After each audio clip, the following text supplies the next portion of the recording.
Assalamualaikum warahmatullahi wabarakatuh. Alhamdulillah. Alhamdulillahillazi ja'ala Ramadhana lana syahrul maghfirah wa rahmatan minallah. Asyhadu an la ilaha illallah wahdahu la syarika lah. Wa asyhadu anna Muhammadan 'abduhu wa rasuluhu la nabiyya ba'da. Rabbi shrah li sadri wa yassir li amri wa hlul 'uqdatam min lisani yafqahu qawli. Apa kabar Bu? Alakon yang kurut? Mudah ya.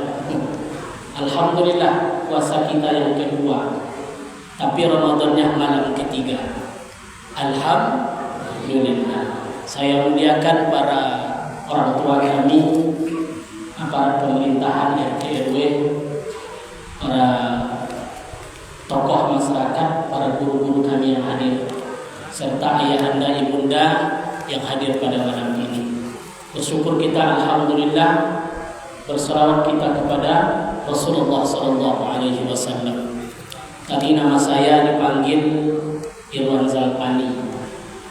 Pas malam ini jadwal saya di sini, karena sudah lama saya tidak ke sini.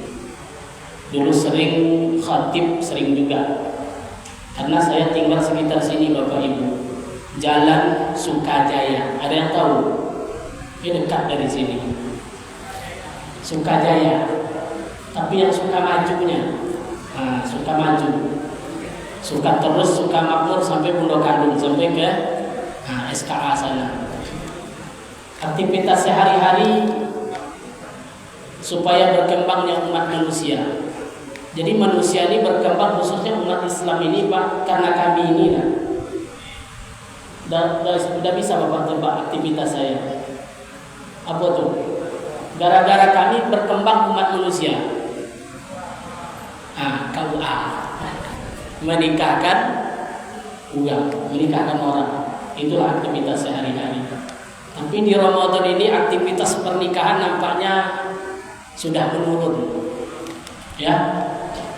Biasanya ada juga yang nyangkut satu-satu. Tapi yang paling ramai biasanya kalau Ramadan ini janda sama duda, Pak. Ya. Karena mereka jatuh cinta pas sholat taraweh. Jadi mumpung lebaran ingin sama-sama nikah dulu sama keluarga. Pernah itu saya nikahkan habis taraweh. Alhamdulillah. Amanah MDI malam ini apa judulnya malam ini? Nggak dicatat judulnya. Dia melenceng dari judul, nanti kena protes kita oleh MDI. Itu saya tengok di grup banyak yang melapor ustadznya tidak sesuai dengan tema. Jadi tema malam ini fadilah sholat berjamaah. Catat. Fadilah sholat berjamaah. Masya Allah. Kalau pakai teh itu lama ceramah itu. Ya, iya Ustaz. Makasih. Ustaz dah nikah? Belum ya. Cepat Bu. Karena susah nyari orang baik itu sekarang. Ya, lamar dia. Nanti Ustaz lapor ke saya, insyaallah gratis. Baik. Jamaah itu disyariatkan oleh Allah ketika Rasulullah sudah hijrah ke Madinah. Wa syuri'at bil Madinah. Jadi salat itu turun ketika Isra Mi'raj. Nabi masih di Mekah, tapi belum ada jemaah, Pak. Salat masih sendiri-sendiri. Ketika Rasulullah berada di Madinah, baru turun perintah untuk melaksanakan salat jemaah. Maka hukum salat jemaah ini penting. Menurut mazhab Syafi'i, hukum salat jemaah sunnatun muakkadah. Sunat yang sangat dianjurkan. Kalau bahasa sunat muakkadah sudah hampir kewajib. Bagi siapa? Lirrijal, bagi laki-laki. Makanya kalau laki-laki yang rajin salat jemaah ke masjid itu disebut dengan laki-laki yang soleh. Tapi kalau laki-laki yang rajin salat sendiri di rumah itu disebut dengan laki-laki yang soleha. Pikirkan aja sendiri, mau soleh atau soleha. Menurut mazhab Syafi'i tadi itu sunnat muakkadah. Tapi Imam Nawawi berpendapat anna salatul jamaah fardul kifayah. Menurut Imam Nawawi, salat jamaah itu fardu kifayah. Jadi kalau ada sebuah kampung, Bapak datang di kampung itu, saya pernah itu mau salat maghrib di sebuah kampung. Di mana kampung Ustaz? Saya bilang menjaga kode etik jurnalistik. Nanti terbongkar pula. Azan maghrib pun tak ada orang di masjid. Singgah di masjid tadi, tempat wuduknya tutup. Masya Allah. Itu Pak, kalau menurut mazhab menurut Imam Nawawi, kalau ada negeri yang tidak sholat jamaah pada waktu itu, mulai dari kepala lurahnya, RT, RW, seluruhnya berdosa di hadapan Allah Subhanahu wa Ta'ala. Kenapa? Karena hukumnya fardu kifayah. Tapi menurut mazhab Ahmad bin Hanbal, Imam Hanbali, itu Mekah Madinah, itu hukumnya wajib ain. Kalau tidak sholat jamaah, menurut dia tidak sah sholatnya. Maka alumni Madinah, kalau ustaznya datang, dia mewajibkan sholat jamaah. Tapi jangan cela orang yang tidak sholat jamaah. Ini yang membuat gaduh kadang-kadang. Karena ada hukum di sini. Dan sholat berjamaah itu tidak hanya di masjid. Bapak sholat dengan istri di rumah, satu imam, satu makmum. Sudah berjamaah atau belum? Sudah. Jadi jangan, bapak itu tidak pernah ke masjid. Jangan-jangan dia sholat di rumah dengan istrinya dan anak-anaknya. Jadi kita harus berbaik sangka. Tidak boleh langsung mengklaim, tidak ke masjid, tidak jamaah, tidak sah sholatnya. Padahal dia jamaah. Karena hukum jamaah tadi, wa aqalluha al-imam wal ma'mum. Satu imam, satu makmum. Apa fadilahnya? Pertama, supaya tulis. Kalau tidak tulis, tidak usah tanda tangan. Apa yang pertama? Allah lipat gandakan sholat tadi. Salatul jamaah afdalu min salatil fazzi bi 27 darajah. Salat jamaah itu lebih utama dari salat sendiri. Berapa banyaknya, Pak? 27 kali. Nah, itu turun rahmat Allah di situ.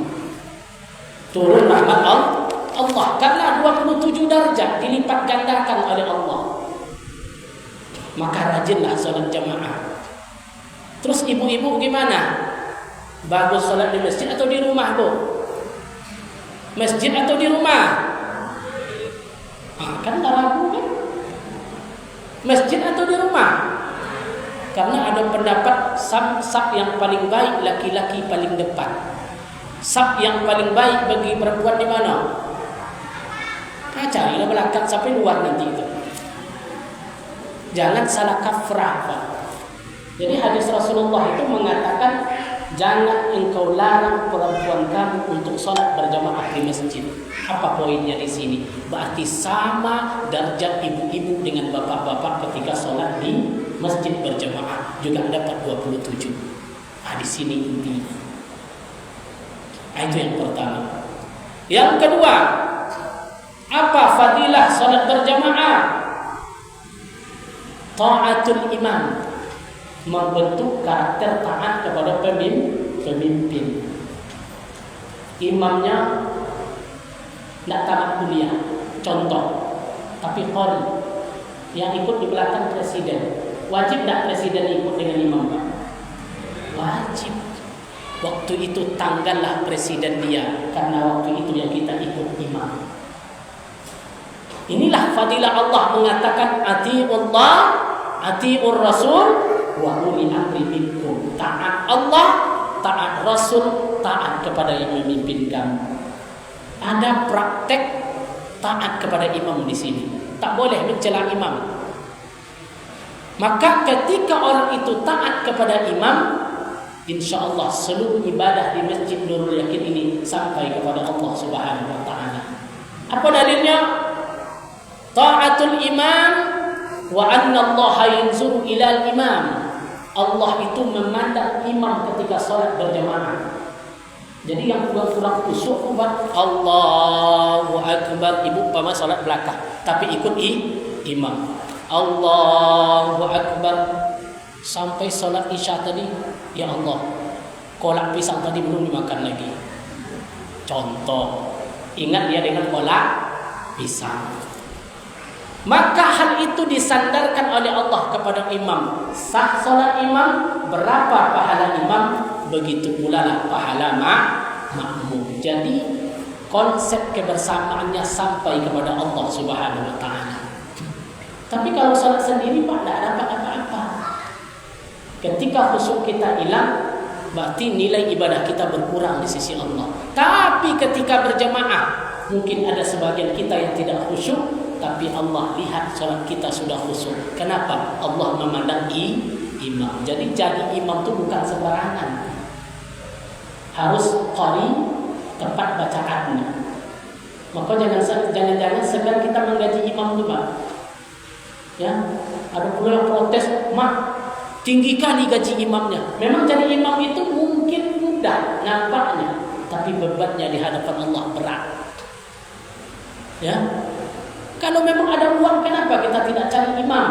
Gaji dia, tidak masalah. Supaya khusyuk dalam sholat. Seperti imam tadi, sudah mantap. Yang saya ikut tadi, tajwidnya semuanya, ya sudah sampai kepada Allah Subhanahu Wa Taala. Sudah berapa itu? Sudah berapa, Bu? 2. Yang pertama, lalupo. Itu kalau sudah makan, coba hilang.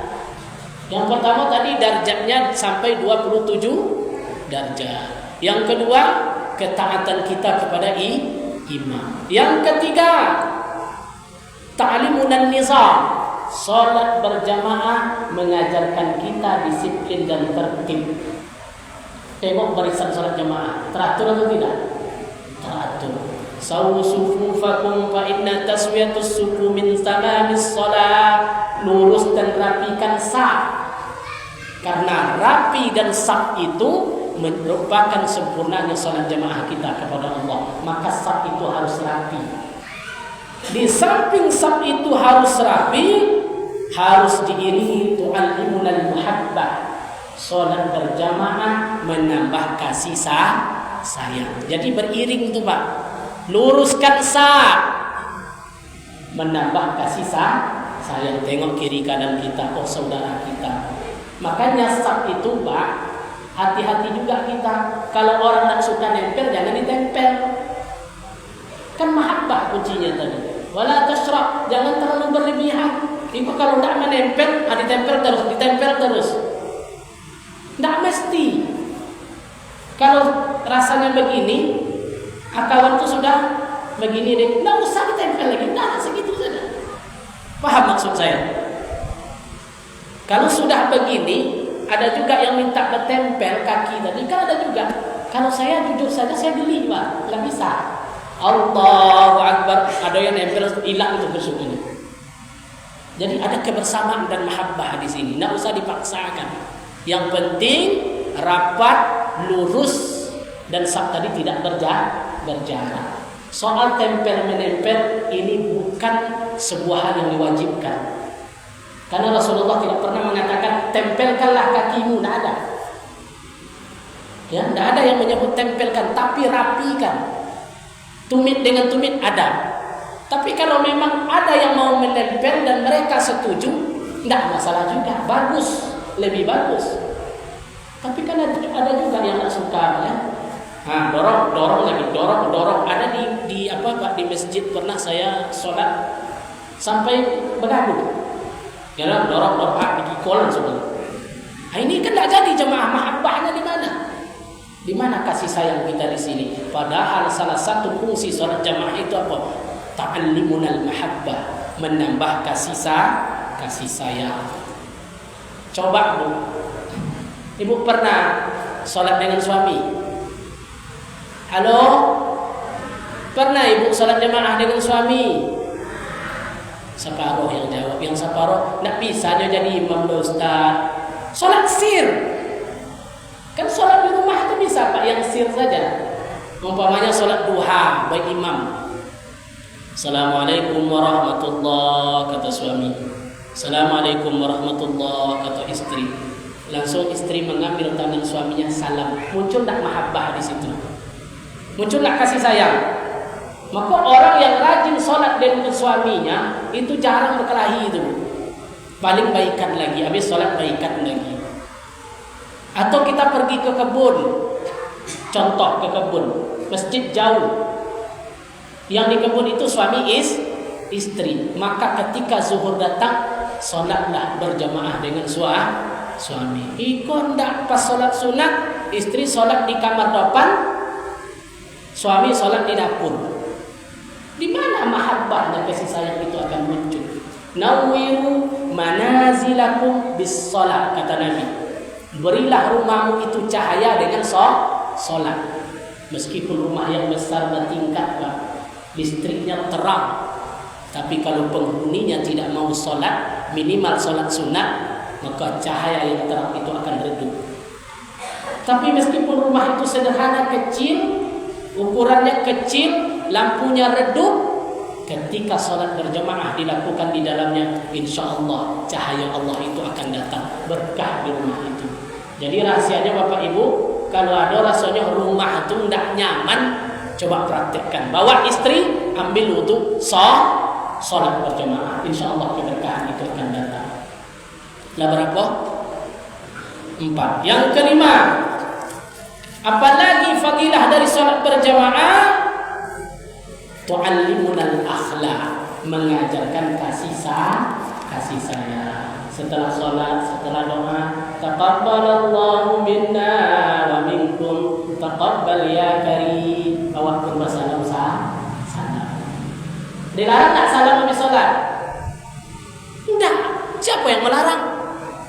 Nabi yang menyuruh kita saling bersalaman. Ketika kita saling salam-salam, dosa kita dengan saudara kita berguguran, digugurkan oleh Allah Subhanahu wa taala. Kenapa? Karena salat berjamaah tu'allimunal akhlaq, mengajarkan akhlak dalam kehidupan kita. Jadi cukup 5 ini fadilahnya saja. Ulang. Yang pertama, berlipat-lipat derajatnya di sisi Allah. Yang kedua, simbol dari taatan kepada imam atau pemimpin. Yang ketiga, tu'allimunal muhabbah, menambah kasih sayang. Yang keempat, tu'allimunal nizam, mengajarkan tata tertib, disiplin. Dan yang terakhir, tu'allimunal akhlak, salat berjamaah mengajarkan akhlak yang baik di antara sesama kita. Mudah-mudahan bermanfaat. Wallahu muwaffiq ila aqwamit thariq. Wassalamualaikum warahmatullahi wabarakatuh.